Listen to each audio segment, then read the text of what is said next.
Guys, कैसे हैं आप लोग। टेक एक्स्ट्रा में आप सभी का स्वागत है दोस्तों आज आपके लिए मैं लाया हूँ दोस्तों, आप किस तरह अपनी पीसी की स्क्रीन किस तरह रिकॉर्ड कर सकते हैं दोस्तों, वो भी बिना किसी एप्लीकेशन के। दोस्तों ये फिल्मोरा सॉफ्टवेयर है दोस्तों, वैसे तो एप्लीकेशन है दोस्तों ये। आप फिल्मोरा एप्लीकेशन से आप कैसे पीसी की स्क्रीन रिकॉर्ड कर सकते हैं। आप देख रहे होंगे कि यहाँ पे मेरी जो स्क्रीन है रिकॉर्ड हो रही है दोस्तों।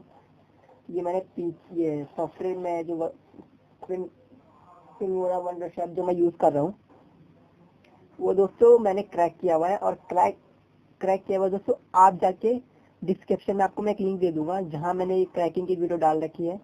आप वहाँ उससे भी देख सकते हो और आप इसे क्रैक करके भी यूज़ कर सकते हो दोस्तों। आप यहाँ पे जब जाएंगे राइट क्लिक करेंगे तो यहाँ पे आप देख रहे होंगे यहाँ मेरी रिकॉर्डिंग हो रही है दोस्तों। ये देखिए, ये मैं अपनी रिकॉर्डिंग दिखा रहा हूँ। देखिए दोस्तों, मेरी रिकॉर्डिंग चल रही है।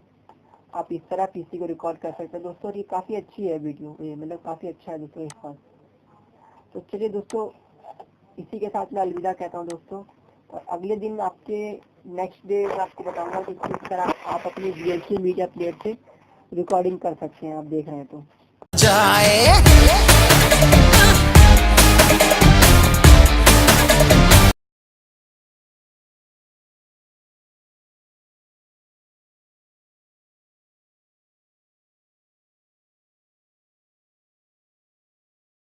to follow